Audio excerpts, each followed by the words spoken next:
बाद वो ससुराल चली जाती है। पीछे रह जाती है भाभी रानी। सिद्धि के ससुराल जाते ही भाभी कहती है, अरे वाह जी वाह, सारे कपड़े मेरे। हाय रे पैंट, अरे वाह वाह, मजा आ जाएगा। अरे ये सिद्धि की अलमारी के सामने खड़े होकर क्या बड़बड़ा रही है? जा जाकर देख मेहमानों को विदाई की मिठाई मिली कि नहीं। अब हाँ माँ जी, क्यों नहीं, लेकिन पहले कपड़े तो बदल लूं। अब रानी आ जाती है सिद्धि के उन कपड़ों में जो वो ससुराल जाने से पहले घर छोड़ जाती है। अरे रानी, कुछ दिन रुक जाती। अरे ये तो सिद्धि बिटिया को मैंने ही दिया था, बड़ा ही फबता था उस पर, तुझ पर तो कुछ खास नहीं लग रहा। अब वो ना मेरे सारे कपड़े गीले थे तो सोचा पहन लूं। वैसे भी सिद्धि को कौन सा दिन पुराने आउटडेटेड कपड़ों को पहनना है। वैसे भी ये सूट तो मैंने तभी पहना था, वैसे खास है भी नहीं ये। हाँ ठीक है, लेकिन ना मेरी सिद्धि पर तो जमता था। सारे मेहमान चले जाते हैं और सिद्धि ससुराल से मायके पहली बार आती है। अपना घर, अपना कमरा, अपनी अलमारी।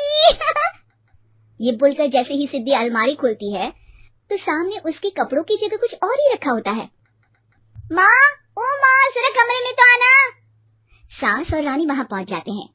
रानी ने पहनी होती है सिद्धि की जींस और टी शर्ट। अरे भाभी, ये क्या? ये तो मेरी बड़ी ही महंगी टी शर्ट है, इसे आपने घर में क्यों पहनी है?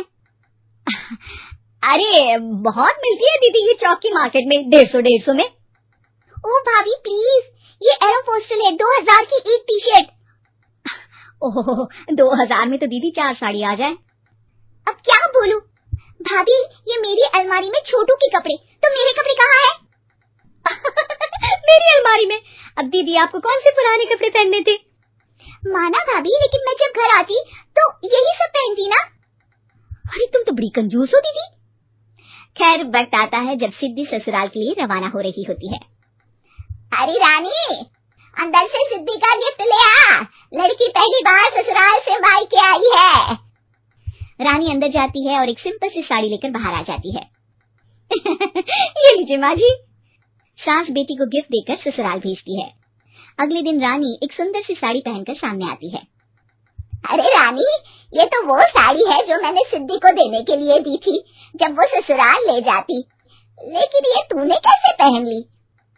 अरे माँ जी, ये साड़ी तो मुझे बहुत पहले से ही पसंद थी, लेकिन चिंता ना करिए, मैंने सिद्धि के लिए भी अच्छी सी साड़ी दी है। हाँ। तभी सिद्धि का फोन आता है। क्या माँ, कुछ अच्छा तो दिया होता ससुराल ले जाने के लिए। अरे पहले दिखा दिया होता। ये चमकते हुए पैकेट में नौकरानी वाली साड़ी मत दिया करो माँ। अरे बेटे, वो तेरी भाभी ने ना गलती से उससे पैकेट बदल गया। हाँ, मैं कल ही तेरे भाई के हाथ से तेरा वाला पैकेट भेज दूंगी। अरे रहने दो माँ, आई एम श्योर भाभी ने अभी वही साड़ी पहनी होगी जो तुमने मेरे लिए रखी थी। तुम तो समझ नहीं पाई उनको। खैर छोड़ो, मैं ज्यादा बोलती अच्छी नहीं लगती, रहने दो, आपको उन्हीं के साथ रहना है, फिर बात करेंगे। सास को रानी पर गुस्सा आ जाता है। वो उसके कमरे में जाती है जहाँ वो शादी का एल्बम देख रही होती है। रानी, मार्केट जाकर एक ऐसी ही साड़ी लेकर आ, कल प्रतीक जाकर सिद्धि के घर दे आएगा। अरे क्यों माँ जी, कितनी साड़ी देनी है दीदी को? यहाँ कोई सेल लगी है क्या? अरे चुप कर, मेरे बेटी के हिस्से की साड़ी खुद पहन ली, अब ज्यादा ज्ञान बांट रही है। एक दिन सिद्धि का फोन आता है। माँ, मेरी सास ने आप सबको खाने पर बुलाया है। सारे लोग सिद्धि के ससुराल पहुँचते हैं।